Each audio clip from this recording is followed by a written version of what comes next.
If you've ever stood in your kitchen and stared at a severe leak and buckled hardwood floors, or a storm-damaged mess outside of your house and thought, do I call my insurance company? Or do I just pay for it myself? You're not alone. The single decision can affect your finances, stress levels, and even your future insurance deductibles or premiums. Today, I want to walk you through how to think clearly about that choice before you ever pick up the phone or go online to file a claim. My goal is simple. I want to help you pause, think through your options, and help you avoid regret. This episode is not about fear. It's about understanding how the system works so you can make smarter decisions for your situation. Welcome to the Happy Homeowners Hub Podcast, where we share real-life stories and break down the lessons, mistakes, and wins that can save you time, money, and stress on buying your first home, navigating your property claim, selling your home by owner, and home maintenance tips. I am your host, Fred Turner, and each week I'll guide you through these 4 topics. This podcast is episode 3, which is about property claims and is titled, How to Know If You Should File a Property Claim or Pay Out of Pocket. Before you think about deductibles, policy details, or coverage issues, ask yourself this. Is this damage sudden or accidental? Insurance is designed for sudden or accidental losses, not wear and tear, maintenance issues, or long-term problems. Examples that often qualify are storm damage, burst pipes, fire, sudden appliance failures, vehicle damage to your house, or sump pump failure if you have a sump pump failure endorsement. Examples that often do not qualify to be a covered loss are old roofs, slow leaks over time, poor maintenance issues, aging materials, and improper construction issues. If the damage developed over time, filing a claim could lead to frustration instead of relief. Understanding your deductible and why it matters more than you think. Your deductible is not just a number on paper, it's real money coming out of your pocket. Here is a simple rule of thumb that many homeowners overlook. If the repair cost is close to your deductible, paying out of pocket makes more sense. For example, if you have a $1,000 deductible and the damage repair cost is $1,400, that $400 difference may not be worth the potential long-term impact of a claim on your policy. There are hidden costs in filing a claim. Many homeowners believe filing a claim is neutral. It's not. Even denied claims can show up on your insurance history. Multiple claims, even small ones, may affect your premium increases, your renewals, your deductible, your ability to shop for better insurance later on.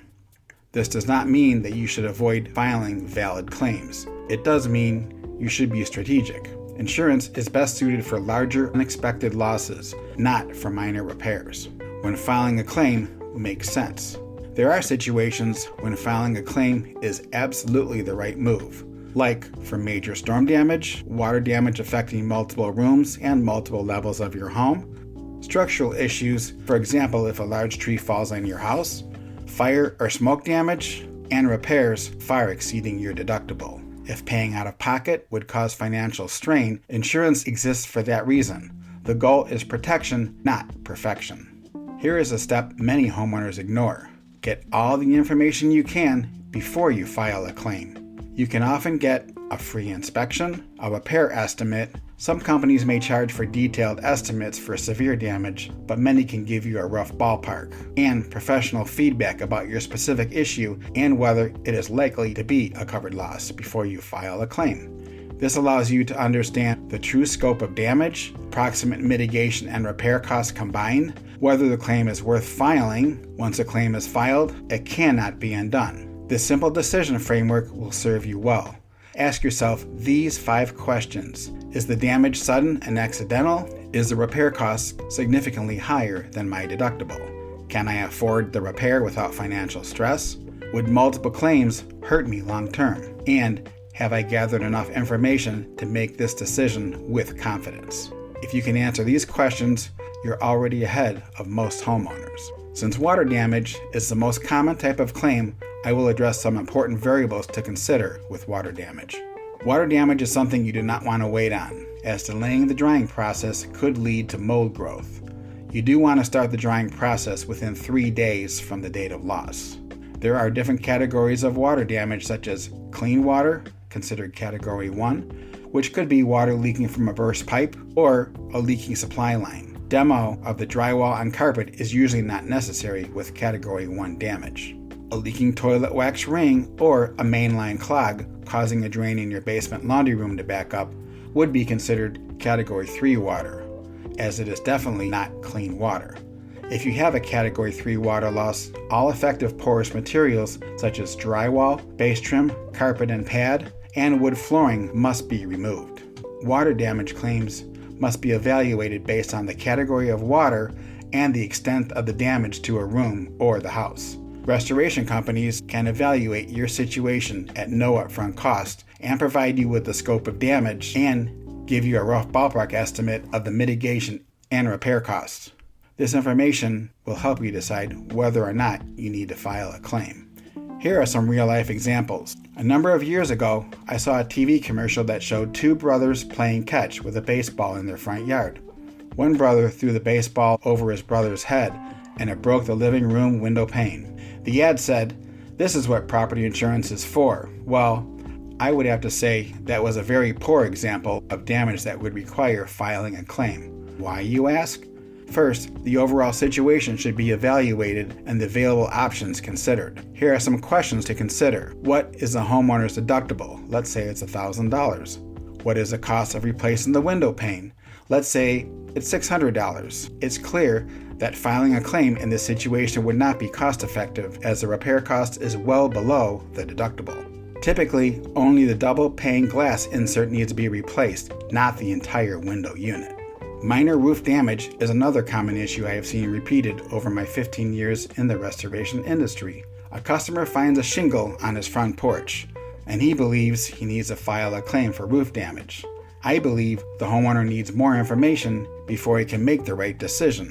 The homeowner should have a roofing company assess the roof to determine the full extent of the damage. Keep in mind that many roofing companies do not perform roof repairs and will only do a complete re-roof. You can ask your insurance agent for a referral to a reputable roofing repair company. Once a roofing company conducts their roof inspection, they can provide additional information and feedback on the overall condition of your roof. They can answer these questions. How many shingles are damaged? What is the overall condition of your roof? How much life does your roof have? How many more years will your roof last? What will the cost be to repair your roof issue?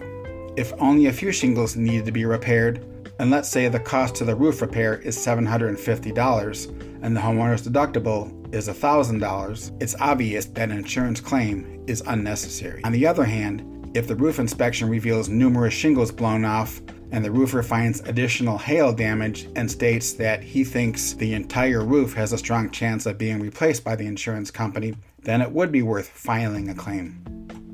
If you would like to receive my newsletter, which begins on March of 2026, just go to my website, happyhomeownershub.com, and fill out the Contact Us page and put the word newsletter in the message box. Filing a claim should never feel rushed or emotional. Knowledge reduces anxiety. Clarity prevents regret. That is exactly why the Happy Homeowners Hub exists, to help you make informed decisions before problems become expensive lessons. If this episode was helpful, consider sharing it with a friend or a neighbor, and follow me. If you'd like more tools, information, and resources to help you feel more confident as a homeowner, visit happyhomeownershub.com.